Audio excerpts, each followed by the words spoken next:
tento vizuál s následujúcim je rizikový, lebo tento Toyota je moc roztrhaný a tento Fursa Lates je veľmi starý.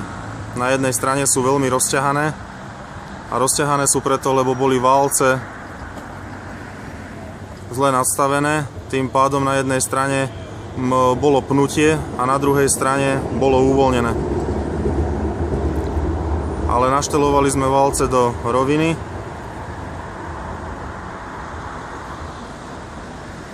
Malo by to fičať.